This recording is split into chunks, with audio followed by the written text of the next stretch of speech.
Hello, my handstand friend, and welcome back to your 21 days of building better handstand habits. Today's video is all about hollow body shape. I have a few variations that we're going to do just on the flat ground, and you'll notice I have a couple of yoga blocks here because we're going to add those in for a little bonus variation where we're elevating the entire body off the ground to make sure we maintain that strict hollow shape. After that, I'm going to show you the difference of what it's like to kick in to a what I'll call a lazy handstand versus a hollow handstand where you have the shoulder pushing, the ribs coming in and the tailbone curling and you're very active through your mid body. This is one that you'll feel immediately if you do it with me.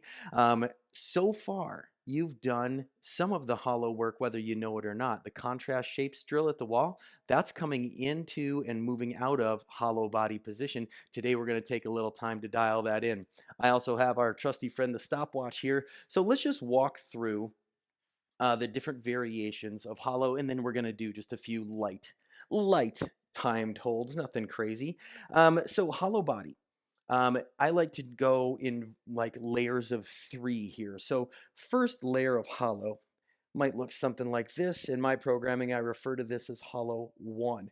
I have my knees at 90. They're not extended all the way out, so my lever isn't super heavy, and I just have my arms extended by my side. Notice I'm not lazy. I'm not laying down. My shoulders are off. My tailbone is off. I'm not resting on the ground. So hollow one, okay? Hollow two would be arms down, legs extended out straight. Also, a little bit of a level up here from level one. And then hollow three would be arms overhead. So we're going to do a couple of 20-second holds, and I want you to play with which version of hollow is challenging for you. Don't do version one just because it's easy. If we're trying to build better habits, which is what this entire series is about, I want to give you some foundations that you can build on to make yourself a stronger handstander. So we have our clock here. We start in 5, 4, come on down, 3, 2, 1. I'm going to start in hollow one. Okay, this one feels pretty all right. Starting to feel the belly turn on. Maybe I extend the legs into hollow version 2. 10 seconds in. We just got 10 seconds left. You can do anything for 10 seconds. I'm going to go up full hollow 3 here for the last 3, 2, 1. Easy enough. We'll take just a short break here, and then we'll do our second hold, and then I'll show you how to integrate the blocks. So um, you're going to start adding time to these. If you end up doing any of my full programs, I have all the sets and reps already mapped out for like your hollow holds and your, the other things we do. But I want you to play with your time today and be like, man, 20 seconds, okay, it was moderately challenging. Eventually, you're going to work up to be able to hold for a lot longer. Truth be told, I can hold a full handstand longer than I can hold hollow because handstand on balance in a hollow your lever is long and thus it's heavy, so make it challenging. Second set, I'm going to go straight into full hollow 3. You pick 1, 2, or 3 to follow along with me. We are up in 5. Get ready. 4, 3, 2, and 1. There we go. Clock has started. I got my arms overhead. I got my legs extended as long as they can go. Nice, pretty toe point, or as pretty as I can get it. At least we're 10 seconds in. Just warming up the mid body. These, along with your snap tucks and your hand placement drills, 3, 2, 1, along with those two drills, are an excellent way to warm up for your handstand. Back when I was doing a lot of gymnastics, it was stretch out wrist, get your shoulders open, get that nice shoulder flexion or that flat line position, and then would hold hollows, and then we were up at it for handstand. Okay, so a couple 20-second holds just for a demo. Let's talk about this for a second. So with my body on the ground, I'm still making a little bit of a canoe shape, right? Because something has to connect to the ground. What if what if we elevated our feet and we elevated our shoulders, and that way our low to mid back wasn't touching the ground at all? It looks a little bit like this. I put a yoga block down towards the end of my space. If you have a yoga mat, you can put it down towards the end of that. And the heels go on first. I like to do the heel one because it's a little easier to do when you're already seated. Just get the heels lined up, and then the second block is going to go underneath your shoulder blades. And then this is going to be different for all of us because we're all, slightly different heights. Okay, cool. Shoulder blades. I'll get my timer, but watch this first demo here.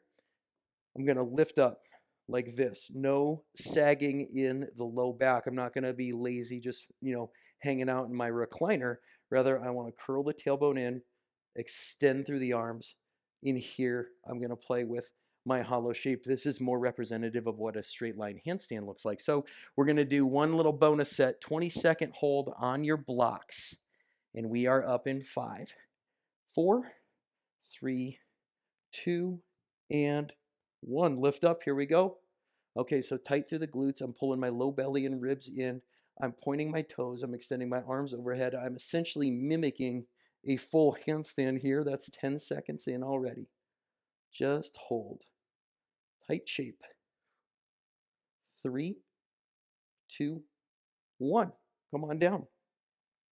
Okay, so hollows are kind of the definition of short and not so sweet. If you want to see how short and not so sweet they are after this video, just hold like a 2-minute hollow and see how you do. It's a challenging move, but there's a reason that it makes you stronger, right? We got to push yourself kind of to that edge of like, all right, what are my best hollow times? What are my best times at the wall? What's the smoothest I can kick into twinkle toes, for example? We're constantly up leveling you during this series so that we can make you a stronger handstander. All right, I'm going to move the blocks. I'm going to move the yoga mat, and we are going to talk about why this matters in your freestanding kick-ins. Alrighty, handstander. So a quick demo here. What does this look like in a handstand, or at least the beginning entries of a handstand? First of all, let's talk about what happens if you let everything go lazy. Sunken shoulder, lazy ribs, lazy belly, lazy tailbone. It might look something like this. Hands go down, and I kick up behind me. I'm not really pressing through my shoulders. I'm not really trying to pull anything in and get straight. I'm just kicking up. And eventually this could result in a handstand. You could balance there, right? That happens a lot. What I would rather train you to do is install good habits now, okay? So that when you get up and you can balance, you don't have to fix a bunch of stuff. I see a lot of people that can actually get up and balance because they learn that. The bent elbow, they catch a couple seconds of hang time. I would rather have you work on pushing ribs in. So looks like this, boom. Now it looks a lot, or looks very similar to day one, right? So here's what I want you to do. Follow along with me. We're getting ready to kick 1 foot forward. Pull your ribs in, suck your low belly in, scoop your tailbone, and then don't change any of that. Put your hands down and then kick. Do you have more control when you do it this way? I would suggest that you probably do. So take a quick breather. We'll do another set, and then I'm going to show you what this looks like in the full variation or full version of this.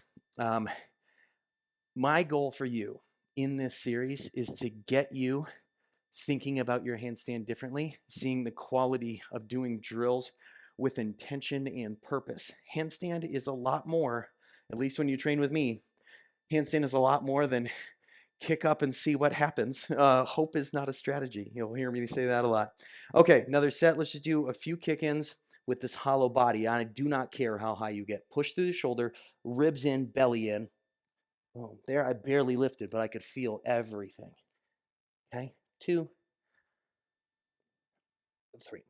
All right, so we'll close out today's video with kind of just a rhetorical question. Would you rather be able to do this and hold it, right? Kind of the short-term payoff. You get that feeling of being upside down, but you're over yourself. You're banana backed. I hate to throw that term around, but it's a real thing. Would you rather be able to do that, or would you rather put in just a little bit more effort and be able to do this in a flat shape, hollow body position, tuck in the tailbone? I'm not here. I'm not here. I'm not lazy. I am deliberately hollowing out my mid body. I'm just recreating that shape that we just did on the floor. And here I'm stacked, I'm balanced, I'm not falling forward or back. So that is it for today's video. I will ask you to, number one, play with the hollow version that works for you. Is it 1, 2, or 3? And then, okay, once we find the one that is challenging for us, what do we got for time? 20 seconds, 30? Can you hold for a minute? And then I want you to play again if you want to rewind this video. Notice the difference between a lazy kick in and then a completely active kick in where we're paying attention to the shoulder, ribs, and hips. All right, that is it for me. Check your email tomorrow because I'm going to be in there with another nugget of handstand wisdom. We'll see you then, my friend.